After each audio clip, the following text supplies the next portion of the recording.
Under the pale glow of a flickering streetlight, the roar of motorcycles faded into the distance, swallowed by the hum of a restless city night. The biker sat alone on the curb, the smell of gasoline still lingering on his leather jacket. His hands trembled slightly as he rubbed the scars along his knuckles, marks from fights that once defined him. He had been part of something dark, something that promised brotherhood but delivered only chains. Tonight, he wasn't sure who he was anymore. Rain began to fall in thin, cold threads, soaking into the cracked asphalt.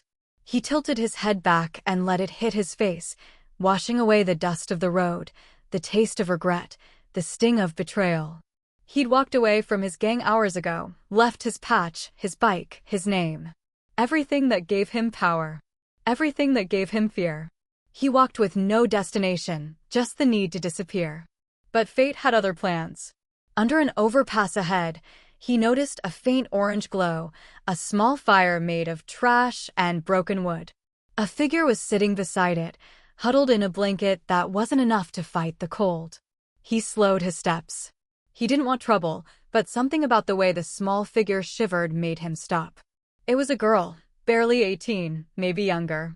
Her face was pale, her hair matted from the rain. She tried to hide the half-eaten sandwich in her hands when she saw him approach.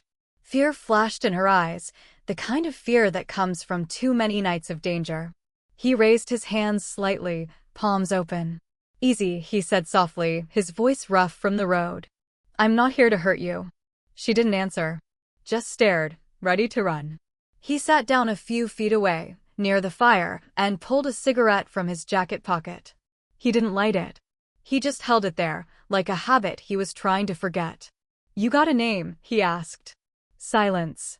"Didn't think so," he murmured. He reached into his pocket and pulled out a crumpled $5 bill, setting it near the fire. "Get yourself something hot in the morning." She looked at the money but didn't move. Her lips trembled as she finally whispered, "You from them." He frowned.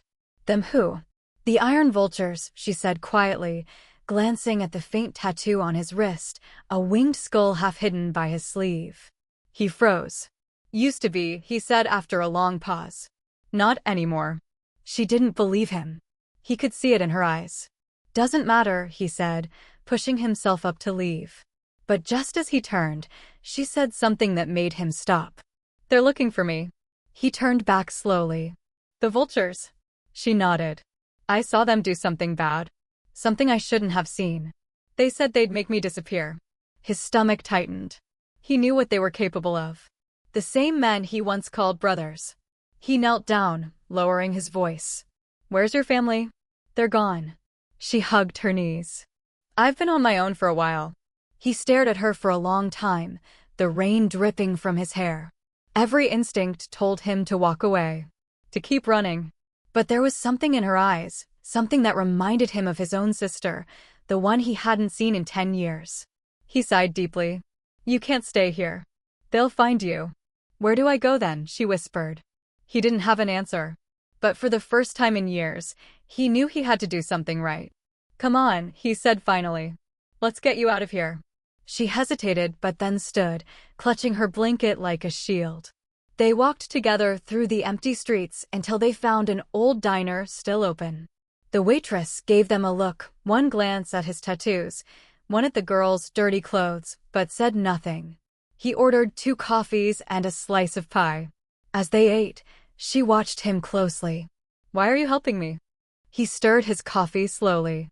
"Maybe I'm just tired of being the bad guy." Her lips curved into the faintest smile. "You don't look like a bad guy." He chuckled quietly. "That's because you don't know me."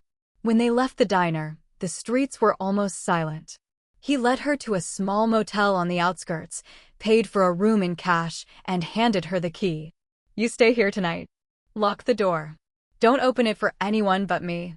"What about you?" she asked. "I'll be nearby," he said. He wasn't lying. He sat outside on his old bike all night, watching the road, smoking the cigarette he hadn't lit earlier. When the first light of dawn broke, he made a decision. He couldn't just protect her for one night. The Vultures wouldn't stop. He found her sitting by the window when he returned. "You got anyone you can trust?" he asked. She shook her head. "Then I'll get you somewhere safe."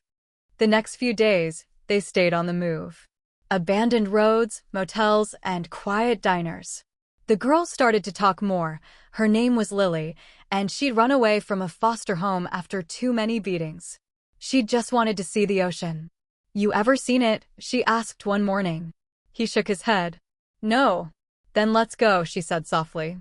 He almost smiled. The ocean was 3 states away. But somehow, it didn't feel impossible anymore. As they drove, something began to shift inside him. The guilt he'd carried for years, the lives he'd ruined, the violence he'd justified, it all began to break apart in the light of her quiet trust. One night, while they rested near a field, she said, "You're different when you smile." He looked at her, caught off guard. "Didn't know I still could." "You can," she said. "You're not who you were." But the past had a way of finding its way back. The vultures found them before sunrise 2 days later, 3 bikes blocking the road.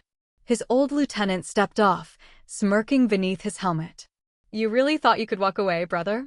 He told Lily to stay behind him. The man laughed. "That girl's trouble. Hand her over, and maybe we forget this ever happened." He stared at them, the weight of every choice pressing on his chest. Then he shook his head slowly. "Not this time." It was quick. Brutal.